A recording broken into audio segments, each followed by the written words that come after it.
Hey, Vinyl Community, Jeff here again. This time we're going to jump on a little thread that's going around. Mike over at MGK Boston did this thread the other day. I saw at least one other person who responded to it, and that's what caught my attention on it. I'm like, yeah, let's do that. That's kind of fun.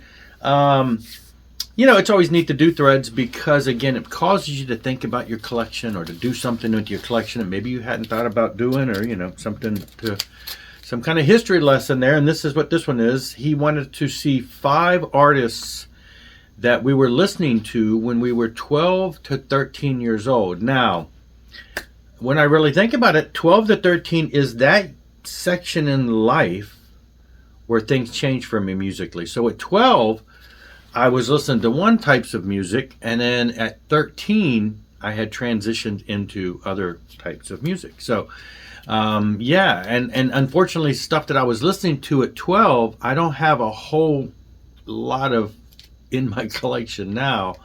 I do have a couple though. So basically, when I was 12, the kind of stuff I was listening to, aside from what I'm going to show, was around the house. My brother was into music, and my brother listened to stuff like Alice Cooper and Queen, and I remember the Queen albums laying around the house. I remember Steely Dan laying around the house, but I can't say that I ever listened to any of that stuff. I remember he had an Alice Cooper poster on his wall in his bedroom when I was a kid. The stuff that I listened to was he also had some of those compilation type things, sort of like we think of like K-Tel, but there was some that was there was one that was a box set, and it had all of the classic funny songs. I remember listening to that all the time. It had, the Red Baron and My Ding-a-Ling and Beep Beep and Itsy Bitsy Teeny Weeny Polka Dot Bikini and Splish Splash and just all those funny songs from back in the day. Hello Mudda, Hello Fada, all that kind of stuff. And I used to listen to that all the time. I also listened to a lot of the horror sound effects, the Disney sound effects records, other Halloween effects records that were like that, and they had Monster Mash and stuff like that on it. So, but the music that I did listen to at the time, I had mostly singles, and those are the ones I don't have anything to show, but I had I had pretty much all the songs from the Grease soundtrack, which I don't own a copy of the Grease soundtrack, but I also had a lot of stuff from Saturday Night Fever. So yes, I was doing the disco thing at the time. Saturday Night Fever, the Bee Gees. I don't think I have the older, some of the Bee Gees stuff I listen to, but I also listen to a lot of Andy Gibb, of course, connections with the Bee Gees. So I did listen to this kind of stuff, but again, it was all singles. I didn't have any 12-inch back then. Now, by the age of 13, well, it was somewhere in that 12 to 13 range, but I was 12 years old, so somewhere in that 12-year-old range, I made the discovery of Kiss, which I've talked about numerous times before. Now, a lot of people who have responded to this have, talked about this album being pivotal. This album was not what caught my attention to them, so it was not this early in the era. However, this album I do have a connection with this album, and that's what's kind of funny. My stepbrother, who didn't live with us, he lived with my mother and his father, but we grew up together in the same neighborhood. So he was into bands like this, and I distinctly remember, and I actually have a cassette recording in the box in there. When I was a kid, I carried a cassette player with me all the time, one of those little portable ones. You push 2 buttons to record. And I used to just record silly stuff, and my cousin and I would go around and do that, and we'd walk around and just silly things to people, interview them, silliness, goofing around, making weird jokes. And I actually have a recording of me going into the room, and you hear music playing in the background. It's a live album, rah, rah, rah, rah, rah. And they're doing something, and him and my brother, my stepbrother and my real brother, were talking, and they were looking at the Kiss album, this album.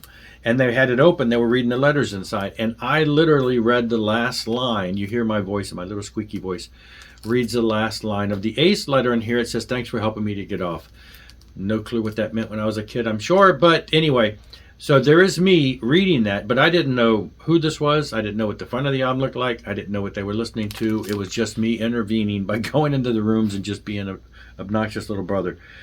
And so, yeah, I did not discover them at that album. It was not until this album that a friend of mine's sister had this album, and we, her sister and I, and another friend pulled it out, and we're listening to it. Mainly to kind of make fun of it, because it seemed like, they were saying, listen to this guy sing Shock Me. He sounds kind of like he's drunk. They thought his voice was strange.